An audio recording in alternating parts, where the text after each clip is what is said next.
রাসূল সাল্লাল্লাহু আলাইহি ওয়াসাল্লাম কেমন ছিলেন? রাসূল সাল্লাল্লাহু আলাইহি ওয়াসাল্লাম ছিলেন অত্যন্ত সম্মানিত, মর্যাদাপূর্ণ, মানুষের কাছে শ্রদ্ধাভাজন। তার চেহারা ছিল পূর্ণিমার চাঁদের চেয়ে উজ্জ্বল ও সুন্দর। তিনি একেবারে লম্বাও ছিলেন না, আবার একেবারে খাটোও ছিলেন না, বরং মধ্যম আকৃতির ছিলেন। তার মাথা ছিল সুঠাম ও সুন্দর। তার চুলগুলো একেবারে কোঁকড়ানোও ছিল না, আবার একেবারে সোজাও ছিল না, বরং সামান্য দোল খাওয়ানো ছিল। তিনি চুলগুলো কখনো কখনো কানের লতি পর্যন্ত, কখনো বা তার থেকে একটু বেশি রাখতেন। তার মুখমণ্ডল ছিল উজ্জ্বল ও দীপ্তিময়। তার কপাল ছিল প্রশস্ত।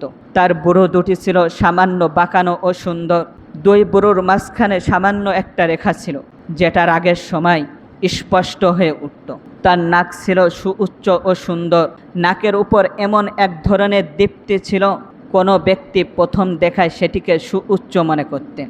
রাসূল সাল্লাল্লাহু আলাইহি ওয়াসাল্লামের দাড়ি ছিল ঘন, চোখ ছিল কালো ও প্রশস্ত, চোখের সাদা অংশ সামান্য লালচে ছিল। তার ঘাড় ছিল রূপার মতো স্বচ্ছ ও সুন্দর। তার দাঁতগুলো ছিল উজ্জ্বল ও সুন্দর। সামনের দাঁতের মাঝের অংশে সামান্য ফাঁকা ছিল। তার বুক থেকে নাভি পর্যন্ত সূক্ষ্ম লোমের একটি রেখা ছিল। তার দেহের প্রত্যেকটা অঙ্গ প্রত্যঙ্গ ছিল সুগঠিত ও ভারসাম্যপূর্ণ। তার বুক ও পেট ছিল সমতল। দুই কাঁধের মাঝখানে প্রশস্ততা ছিল। তিনি যখন হাঁটতেন তখন মনে হতো উচ্চ স্থান থেকে নিচের দিকে নামছেন। তিনি যখন কারোর দিকে তাকাতেন তখন শুধু চোখের কোণা দিয়ে তাকাতেন না, বরং পূর্ণ মনোযোগ দিয়ে তাকাতেন। তিনি কখনো কারোর সাথে মন্দ ব্যবহার করতেন না, কাউকে অপমান করতেন না।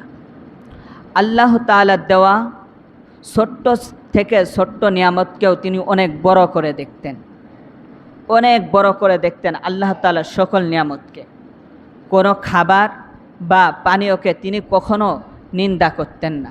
রাসূল সাল্লাল্লাহু আলাইহি ওয়াসাল্লাম দুনিয়ার কোনো বিষয় নিয়ে কখনো তিনি নিজের জন্য রাগান্বিত হতেন না।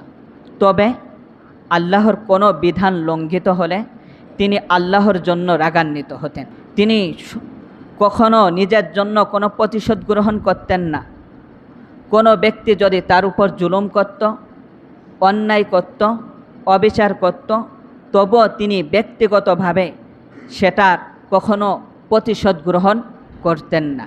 রাসূল সাল্লাল্লাহু আলাইহি ওয়াসাল্লাম যখন কারোর দিকে ইশারা দিতেন, কোনো দিকে ইশারা দিতেন, তখন পূর্ণ হাত দিয়ে ইশারা দিতেন।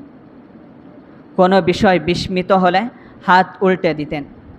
কথা বলার মাঝে মাঝে কখনো তিনি এক হাতের তালু অন্য হাতের তালুর সাথে আঘাত করতেন। তার চুপ থাকা ছিল গভীর চিন্তার কারণ। তিনি কখনো অপ্রয়োজনীয় কথাবার্তা বলতেন না। তিনি এমনভাবে কথা বলতেন যাতে প্রত্যেকটা শ্রোতাই তার কথা বুঝতে পারে। তার আচরণ ছিল অত্যন্ত নরম ও ভদ্র। তিনি কখনো কাউকে কোনো বিষয়ে অপমান করতেন না। এক কথায় রাসূল সাল্লাল্লাহু আলাইহি ওয়াসাল্লামের ব্যাপারে আল্লাহ তাআলা বলেন, লাকাদ কানা লাকুম ফি রাসূলিল্লাহি উসওয়াতুন হাসানাহ।